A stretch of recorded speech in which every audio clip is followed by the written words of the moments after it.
Thank you for the opportunity, and we hope to emulate China's success at hosting APEC. These past few years, the Philippines has become one of the prominent success stories in the global economic scene. Perhaps some of you have read the story of how, in 2010, our people voted for the idea that ultimately turned our country around, the idea that drove my campaign for the presidency. And it was encapsulated in a simple slogan which said, "Where there is no corruption, there will be no poverty."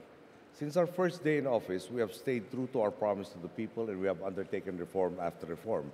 We overhauled our budgeting processes to make certain that our people's money would be spent in a manner that maximizes the benefits to our people. We pursued all those who committed wrongdoing, regardless of their position or influence, so that they may be brought to justice.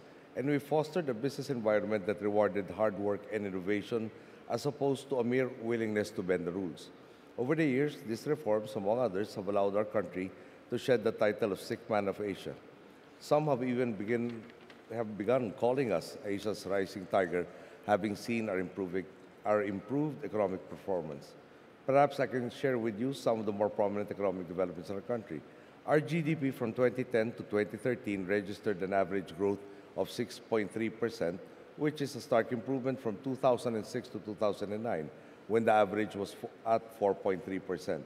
This development is even more impressive considering that over the span of the last 4 years and 4 months, growth in our country has become increasingly driven by investments and trade to go along with the large consumption fueled by remittances from abroad. This is an indicator of a more balanced and more resilient economy, one that can better withstand shocks, and one that is consequently more attractive to investors. Quality of employment has also been improving, meaning more Filipinos are earning increasingly stable incomes and are thus able to better plan for the future. The World Economic Forum's competitiveness report has likewise cited us as the most improved country since 2010. On top of this, we received 20 positive credit ratings actions from agencies around the world over the course of our administration.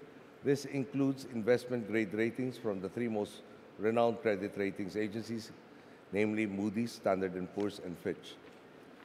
Indeed, over the course of our administration, we have proven good governance is good economics. We assure all of you, our efforts will not stop here. We are looking to go from strength to strength. One way we are doing this is by making investments in our greatest resource, the Filipino people, because we know that it is through empowering them that we can sustain our country's momentum. From 2010 to 2013, we have increased the budgets of our Department of Education and our Technical Education and Skills Development Authority by 75% and 77% respectively. And moving forward, we are looking to redouble our efforts in these fields. Our country will be hitting a demographic sweet spot by 2015. As majority of our population reaches working age, we want to make certain that they can continue capitalizing on the job openings that are being created. Over the past 3 years, we have also more than doubled our annual infrastructure allocation from around 2.3% of GDP or 200.3 billion pesos in 2011. It has risen to 404.3 billion in 2014. Ultimately, by 2016, we intend for it to reach 5% of our gross domestic product, which is likewise experiencing continued growth. These are just a few examples of our continued efforts to keep the dynamo of progress engaged in full throttle, and it is clear there is no better time to invest in the Philippines than now. We encourage all those in attendance today to take a closer look at the Philippines, or if you had previously been intrigued by a country, to transform your interest into something more concrete.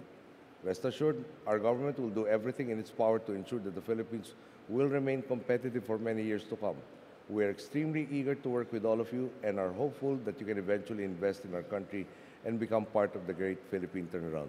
Perhaps just to emphasize, we believe the wherewithal and the base for all the things that we have been trying to do, the reforms in our country, emanates from the mandate given by our people.